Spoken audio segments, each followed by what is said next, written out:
The galaxy was on the brink of war. For centuries, the Galactic Union, a coalition of races from across the stars, had enforced a tenuous peace. Now, the peace was breaking, and tensions were hotter than the blazing suns across known space. Alliances splintered, factions fractured, and every species was preparing to defend their planets, their people, their very existence. In the middle of this mess stood Galactic General Kartharax the Obsidian, an imposing warlord of the Rakar species, famed for their terrifying intelligence and strength. The Rakar were known for waging brutal, efficient campaigns. Kartharax had brought dozens of systems to heel, and his ambitions had always pointed beyond the stars. He wanted control of it all, to conquer the Union and rule it himself. But the humans were proving troublesome. His advisors told him there was one human, a lone woman, a strategic savant, a military prodigy, who could turn the tide of war. This human was a legend. She was said to know every military formation, every counter-strategy, every tactical move, and could outthink even the Rakar's most advanced war simulations. Her name, Captain Liana Ford. And so, Kartharax issued his ultimatum. "Bring me Captain Ford," his message to the human government demanded, broadcast across every human system. "Or watch as I raise your worlds to dust." The human's answer was immediate. A single, stark message played on every channel in every corner of space where humanity had a presence. "Never." The human response echoed like a shockwave across the galaxy. No negotiations, no discussion. They would not hand her over. General Kartharax sneered as he watched the human representatives on his holo display. "You think you can withstand me?" he growled. "Your technology is primitive. Your ships are laughable." One of the human diplomats, Ambassador Singh, leaned forward, her face unreadable. "General Kartharax," she said, "you're underestimating humanity." "Am I?" Kartharax's growl rumbled over the channel. "One woman or the lives of billions? How can you resist my terms?" Ambassador Singh smirked, a small, deliberate twist of her lips. "Because we don't believe in sacrificing our own. Liana Ford stays with us. Attack if you dare." Kartharax cut the feed, his talons curling into fists. This was no longer a negotiation. It was an insult. The invasion began the next morning.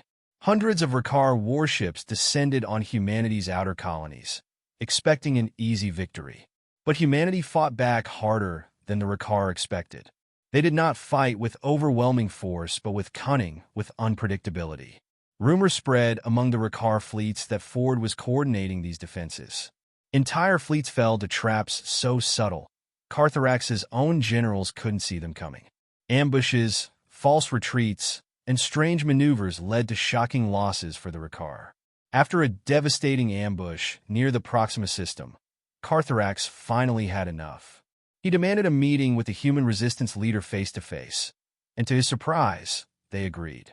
The meeting was arranged on neutral ground, an abandoned space station floating in the desolate no-man's void. Kartharax entered the meeting chamber, where Liana Ford awaited him. She was alone, dressed in a plain uniform, her gaze calm and defiant. "So," Kartharax sneered, "you're the infamous Captain Ford, the human's last hope." She met his gaze unflinchingly.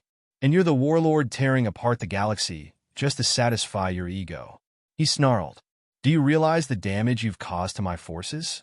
How you've thrown off every plan I've made? You could end this war by surrendering now." "Funny," she replied coolly. "You could have ended it by not starting it." Kartharax's rage flared, but he held it back. "You think your tricks and schemes can last forever? Your people are dying, Captain Ford. You're delaying the inevitable." She smiled, a dangerous, cold smile that sent a chill down his spine. "You still don't understand humans, do you?" "What is there to understand?" he spat. "You are weak, unremarkable. You will fall." "Then why am I standing here?" she asked.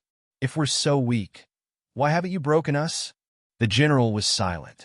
Ford continued, her voice growing steely. "You came for one woman, thinking I was the only one capable of stopping you. But this fight isn't about me. Every human on every planet, in every colony, is part of this fight. Every one of them is resisting you. Kartharax could feel the unsettling truth in her words. For every Rakar soldier, there were dozens of humans willing to stand and fight, not because of orders, but because they believed in something greater than themselves. Ford took a step closer, her eyes blazing. You came here expecting a surrender, but you found something much worse. You found a war that won't end until you're forced to crawl back to your homeworld in defeat. Kartharax growled, I don't retreat, then you'll lose. Her gaze softened, but there was no sympathy in her voice. Leave now, General, while you still have something left to return to. And for the first time, Kartharax hesitated. He looked at the human woman who stood so boldly against him, as if she were a force of nature herself. No surrender, no submission, just an indomitable will. He stepped back, swallowing his pride and the bitter taste of defeat. Kartharax left the station, and not long after, he ordered his fleet to retreat. Humanity would not yield, and he was no fool to waste lives in a war he could never truly win. In the end, Liana Ford returned to her people, her quiet courage igniting a legend that would spread across the stars. General Kartharax might still be out there, but humanity had shown him and the galaxy what it meant to stand together, unbreakable, defiant, and unyielding.